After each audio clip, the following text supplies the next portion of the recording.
시편 119편입니다. 구약성경 893페이지 119편 97절에서 112절입니다. 시편 119편 97절에서 112절입니다. 우리 다 같이 한 목소리로 97절에서 112절까지 우리 한 목소리로 합독하면서 보겠습니다. 시작.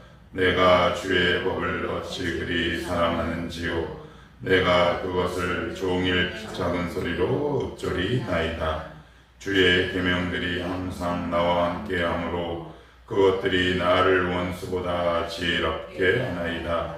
내가 주의 증거들을 늘 읊조림으로 나의 명철함이 나의 모든 스승보다 나으며 주의 법도들을 지킴으로 나의 명철함이 노인보다 나으니이다. 내가 주의 말씀을 지키려고 발을 금하여 모든 악한 길로 가지 아니하였사오며 주께서 나를 가르치셨으므로 내가 주의 규례들에서 떠나지 아니하였나이다. 주의 말씀의 맛이 내게 어찌 그리 단지요. 내 입에 꿀보다 더 다니이다. 주의 법도들로 말미암아 내가 명철하게 되었으므로 모든 거짓 행위를 미워하나이다. 주의 말씀은 내 발의 등이요 내 길의 빛이니이다. 주의 의로운 규례들을 지키기로 맹세하고 굳게 정하였나이다. 나의 고난이 매우 심하오니 여호와여 주의 말씀대로 나를 살아나게 하소서. 여호와여 구하오니 내 입이 드리는 자원 제물을 받으시고 주의 공의를 내게 가르치소서. 나의 생명이 항상 위기에 있사오나 나는 주의 법을 잊지 아니하나이다.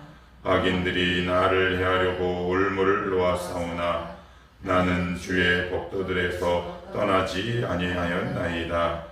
주의 증거들로 내가 영원히 나의 기업을 삼았사오니 이는 내 마음의 즐거움이 됨이니이다. 내가 주의 율례들을 영원히 행하려고 내 마음을 기울였나이다. 아멘. 오늘 저와 여러분들이 함께 본 97절에서부터 112절은 시편이 150편이 있는데 그 가운데 유명한 것이 몇 편 있다 그랬습니다. 1편, 23편, 37편, 90편, 또 119편 이렇게 있습니다. 그런데 119편 가운데에서도 오늘 우리가 읽은 이 말씀은 그래도 몇 번은 들어봤어요. 대표적인 것이 104절이죠. 103절이죠. 주의 말씀의 맛이 내게 어찌 그리 단지요. 내 입에 꿀보다 더 다니이다. 한두 번쯤은 아마 들어보셨을 말씀이겠고요. 그 아래에 있는 105절도 주의 말씀은 내 발의 등이요 내 길의 빛입니다. 라는 것도 아마 몇 번 들어보셨을 것 같습니다. 그러나 선뜻 동의하는 분도 있겠지만 라고 고개를 살짝 흔들 수도 있습니다. 그 말씀은 우리에게 처음에 썩 달게 느껴지지 않고 더 나아가 삶이 달지 않기 때문에 그렇습니다. 삶이 달지 않으니 말씀이 나에게 달게 느껴지기가 참 쉽습니까? 그렇지 않죠. 말씀이 모래를 씹는 것 같이 입에서 서걱서걱 소리 나고 심지어 이 말씀이 나에게 지금 이 필요한 되게 위급한 상황에서 어떤 효력과 어떤 위력이 있나라는 의구심도 들 때가 있는 것이 우리의 현실이기도 합니다. 그런 상황을 우리 시편 기자는 뒷부분에 이제 이렇게 노래를 합니다. 저기 이렇게 보시면 주의 107절 보시면 나의 고난이 매우 심하오니 여호와여 주의 말씀대로 나를 살아나게 하소서. 고난이 매우 심하죠.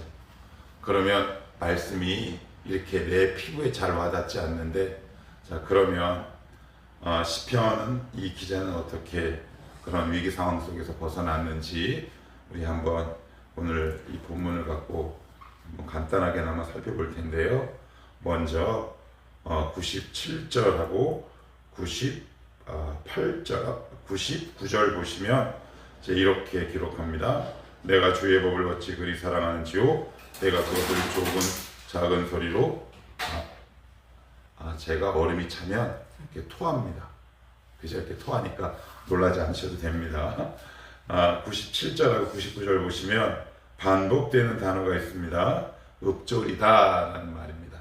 97절에 보시면 작은 소리로 읍조리다. 99절에도 내가 주의 증거들을 늘 읍조리다 라는 말인데, 히브리어는 여러 가지 다양한 뜻이 있는데 크게 세 가지 뜻이 있어요. 첫째는 말 그대로 입속으로 계속 중얼중얼 거리는 거. 중얼중얼. 주의 말씀은 내 발의 등이요 내 길에 빛입니다. 주의 말씀은 내 길에, 이렇게 작은 소리로 반복하는 거예요. 그리고 두 번째는 뭐냐면 그 반복한 말씀을 깊이 사색하는 거죠. 그래서 여기에서 나온 단어가 뭐가 있어요? 묵상. 바로 읍조리다 라는 단어에서 묵상이라는 말이 나왔고요. 세 번째는 조금 의외예요. 으르렁거리다. 근데 여기서 으르렁거리다 라는 말은 맹수가 으르렁거리다 라는 뜻이에요. 좀 의외죠. 왜 맹수가 언제 가장 예민할까요? 무엇을 눈앞에 두고 가장 예민해요? 먹이. 맞아요. 먹잇감을 앞에 두고 으르렁거리는 맹수라는 뜻이 있어요. 그러니까 말씀 앞에 두고 이 맹수처럼 그 말씀을 향해 달려가고 신속하고 민감하게 반응하는 거죠. 말씀을 계속 읊조리고 이렇게 사유하고 묵상하다 보면 우리의 체질이 조금씩 변하는데, 어떻게 변하느냐? 맹수를 눈앞에 두는 그 맹수의 움직임처럼 우리의 삶이 변한다라는 뜻을 담고 있어요. 어제 이 말씀을 이렇게 연구하면서 으르렁거리다라는 말이 되게 의외였어요.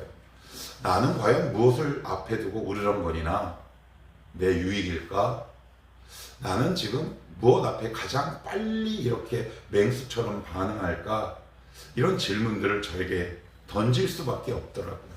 여러분들은 어떠세요? 내가 지금 가장 으르렁거리는 게 어떤 게 있을까요? 결국 그것이 나에게 가장 큰 영향을 미치는 것이 아닐까. 그런데 이게 하루아침에 이렇게 될 일은 만무하고요.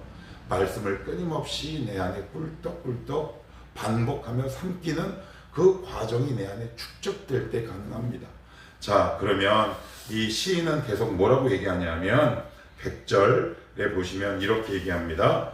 주의 법도들을 지킴으로 나의 명철함이 노인보다 나으니이다. 말씀을 반복해서 묵상하고 꿀떡꿀떡 삼킬 때 말씀을 지킬 수 있는 마음도 말씀으로부터 출발해요. 이게 되게 역설이에요. 하나님, 왜 이렇게 저는 말씀에 순종되지 않을까요? 그런데 거기에 중요한 답을 주고 있습니다. 그건 뭐냐? 우리는 보통 말씀 앞에 이렇게 얘기합니다. 하나님, 순종하겠습니다. 거룩한 결단 필요하죠. 그러나 그거보다 더 중요한 건 뭐냐면 날마다 말씀을 반복하고 꿀꺽꿀꺽 삼키는 묵상의 삶이 내 삶에 전제될 때 내 안에 쌓여진 말씀이 나를 강하게 충격하죠. 너 이거 지켜야 돼. 그래서 지킬 수 없게끔 우리를 인도해요. 지금 시인은 그렇게 얘기하는 거예요. 너희들이 의지를 갖고 지켜라. 거룩한 결단도 필요하지만, 여러분, 아까 저 뒤에 얼음이 확 토했잖아요. 왜 토했을까요? 제가 한번 물어봤어요. 여기 AS 오는 여자분한테. 얼음이 계속 차면 기계가 고장을 일으키지 않도록 일부분을 이렇게 토해낸대요. 야, 쟤도 꽉 차면 토하는데 말씀도 꽉 차면 삶으로 토해내지 않겠습니까? 결국 순종의 문제는 말씀의 문제예요. 말씀이 내 안에 얼마나 쌓여 있는가. 그래서 내 안에 말씀을 차곡차곡 하나하나 묵상하며 쌓아 놓는 일이 우리 가운데 굉장히 중요한 일이다. 이렇게 얘기를 합니다. 그리고 나서는 101절도 이렇게 시인은 노래하는데, 내가 주의 말씀을 지키려고 발을 금하여 모든 악한 길로 가지 아니하였사오며 라고 얘기합니다. 무슨 이야기일까요? 제가 앞에서 드린 말씀과 비슷해요. 악이 보이기 시작하죠. 악에 대한 저항력은 말씀이 내 안에 들어올 때만 가능해요. 이 말씀이 우리 안에 없으면 악에게 쉽게 점령당합니다. 난 왜 이렇게 유혹에 금방 넘어갈까? 왜 이렇게 옛날에 그 실패한 일을 똑같이 답습하고 반복할까? 성경은 되게 명료하게 얘기해요. 그건 뭐다? 우리 안에 내가 소화한 말씀이 없는 거예요. 오해하시면 안 돼요. 나 오래 들었는데, 근데 오늘 시인은 뭐라고 얘기합니까? 반복해서 반추한 그 말씀이, 내가 소화한 말씀이 없어요. 여러분, 이게 좀 아침부터 위생상 약간 우리의 비위를 건드릴 수 있는 말이지만, 음식을 꼭꼭 씹는 것과 꿀떡 삼키는 것은 천지 차이죠. 그냥 씹지 않고 꿀떡 삼키는 것은 그냥 바로 배설되기 마련인데, 꼭꼭 씹는 것은 우리 안에 위에 들어가 우리의 영양분으로 들어간단 말이에요. 나는 되게 오랫동안 말씀을 들었는데 왜 이렇게 나는 이럴까? 거기에 대한 답을 줘요. 그건 뭐냐? 나에게 주신 말씀을 내가 소화해 본 경험이 없는 거예요. 그 말씀을 꼭꼭 씹어본 경험이 없어요. 그 말씀을 붙들고 치열하게 삶의 현장에서 살아낸 흔적과 경험이 내 안에 없는 거예요. 하나님, 이 말씀 이렇게 하셨는데 저의 삶은 왜 이럴까요? 그 말씀을 꼭꼭 씹을 때 그 말씀이 내 눈에 보이지 않지만 내 영혼부터 차곡차곡 쌓이죠. 그래서 어떻게 되느냐? 악에 대한 저항력들이 굉장히 강하게 내 안에 일어나기 시작해요. 내가 그래서 이렇게 동일한 문제 가운데 넘어졌구나. 내가 그 똑같은 문제 앞에 내가 늘 하나님을 이탈했구나. 내가 믿음의 자리를 그래서 내가 이렇게 쉽게 벗어났구나. 왜 그렇다? 반추하지 않았어요. 내가 꼭꼭 씹지 않았어요. 더 구체적으로 말씀드리면 이 상황과 이 말씀을 가지고 내 삶에 적용해 본 믿음의 경험이 전무해요. 그러니 내 눈에 보이는 악에 내 발걸음이 쉽게 넘어가요. 그래, 뭐 말씀해봤자 무슨 소용이 있겠어. 이렇게 사는 게 좋아. 제 이야기. 제가 그랬어요. 저 청년 때 그랬어요. 30대까지도 그런 것 같아요. 그래서 저는 되게 헷갈렸어요. 왜 이렇게 나는 이렇게 그럴까? 그런데 말씀을 이렇게 보다 보니 말씀이 점점 들어가 보니 저항력들이 생기더라고요. 이건 아니지. 이렇게 살면 안 되지. 여러분들도 이런 건강한 저항력들이 생겼으면 좋겠습니다. 103절도 한번 같이 한번 읽어볼게요. 103절입니다. 시작. 주의 말씀의 맛이 내게 어찌 그리 단지요 내 입의 꿀보다 더 단이다. 신명기 28장 29장 보면 여러분 축복의 말씀보다 저주에 관한 말씀이 약 2배 반 정도 더 많습니다. 신명기 그 뒷부분에 나온 저주의 말씀이 여러분 입에 씁니까? 아니면 입에 답니까? 쓰죠. 아이들이 입에 약을 딱 넣어보면 쓴 약은 바로 뱉습니다. 누가 뱉는다고요? 아이일수록 뱉어요. 신앙으로 어릴수록 나에게 불리한 말씀을 삼키지 않습니다. 그런데 거기서 우리가 해야 할 작업이 있어요. 그건 뭐냐? 씹으셔야 합니다. 밥도 씹어요. 제 아내가 저에게 수십 년 동안 얘기한 적이 있어요. 여보, 당신은 어떻게 밥을 먹을 때 그렇게 빨리 씹어? 그리고 한 10번도 안 씹고 꿀꺽 삼키죠. 그래서 오래오래 씹는 겁니다. 오래오래. 처음에 말씀이 입에 단 말씀은 별로 없습니다. 굉장히 나를 아프게 하고 괴롭게 합니다. 그러나 그 말씀을 꼭꼭 씹을 때 단맛이 느껴지죠. 그럴 때 이제 말씀이 이런 거네 라는 새로운 눈뜸이 일어나기 시작합니다. 여러분 말씀이 그냥 딱 보면 할렐루야 그런 경우가 몇 번 있나요? 저도 그렇게 많지 않아요. 이렇게 목사 읽을 때마다 할렐루야 그런 일이 빈번하게 일어난답니까? 이해가 되지 않고 때로는 좀 껄끄럽지만 그 말씀을 제 방에서 아니면은 걸으면서 반추하고 묵상하고 꼭꼭 씹을 때 이런 뜻이구나. 그래서 제가 은혜 받고 나면 집에 가서 제 아내에게 종종 하는 말이 있어요. 좀 부끄러운데 그냥 여러분들 편하게 들으세요. 내일 다 죽었어. 저한테 그래요. 그러면 제 아내가 당신이나 죽어. 뭐 이렇게 얘기를 합니다.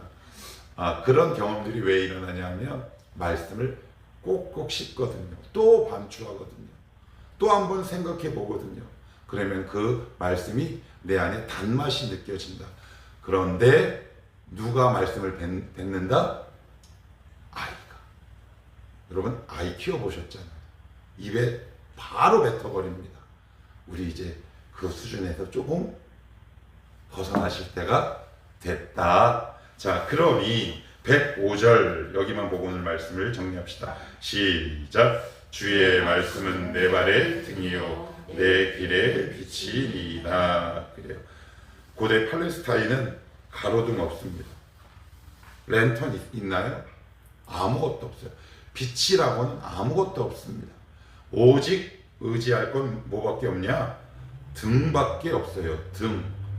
등을 갖고 이렇게 길을 가야 돼요. 그러면 등이 없으면 내가 걸어가야 돼. 근데 등이 없고 빛이 없으면 어떻게 될까요? 쉽게 생각해 보세요. 깜깜한 길을 걸어가면 두 가지 특징이 나타나요. 너무 더디거나 아니면 빨리 가면 어떻게 돼요? 넘어집니다. 여러분 그 그림을 생각해 보셔야 돼요. 시골에 가면 칠흑 같다라는 표현 쓰잖아요. 고대는 아마 지금보다 더 칠흑 같았을걸요. 희미한 가로등 불빛조차 아무것도 없는 그 인생을 우리는 걸어가야 되는 거지요. 그래서 방법이 없어요. 우리는 늘 캄캄한 인생 속에서 살아가요. 너무 답답해요. 그런데 그 말씀이 한 걸음 한 걸음 비춰가죠. 그런데 내 마음이 답답할 때 있어요. 있지요? 이거 언제 이 말씀을 따라가? 너무 답답해요. 그래서 말씀을 던지면 넘어지죠. 실족합니다. 그러면 우리 다시 또 말씀을 붙들어요. 그러다가 다시 또 던집니다. 이 삶을 언제까지 우리가 반복해야 되겠습니까? 더디더라도 말씀을 듣는 삶이 우리의 삶이 넘어지지 않는 가장 중요한 비결이다. 때로는 귀찮습니다. 얼마나 귀찮은데요. 살피면서 가야 돼요. 그러나 그 등을 던져버리면 사람도 부딪히고 돌부리에도 걸려 넘어지고 앞에 있는 나무에도 이마도 찍고 그래서 우리의 인생에는 늘 생채기로 가득하죠. 그러니 하나님께서 주신 여러분의 말씀에 그 등불을 다시 드십시오. 그래야 넘어지지 않습니다. 때로는 더딘 것 같고 깜깜해서 아무것도 보이지 않지요. 목회하면 깜깜합니다. 저만 그렇습니까? 우리들의 인생은 뭐 화난가요? 그러니 거기서 우리가 의지할 수 있는 유일한 방법이라는 게 말씀의 등불을 두는 거죠. 하나님, 더디더라도 주님과 이렇게 한 걸음 걸어가겠습니다. 그 길을 따라 걸어갈 때 우리의 인생이 가장 안전하다. 시인은 그것을 경험했고 저와 여러분도 함께 경험하게 되기를 축복합니다. 기도하겠습니다.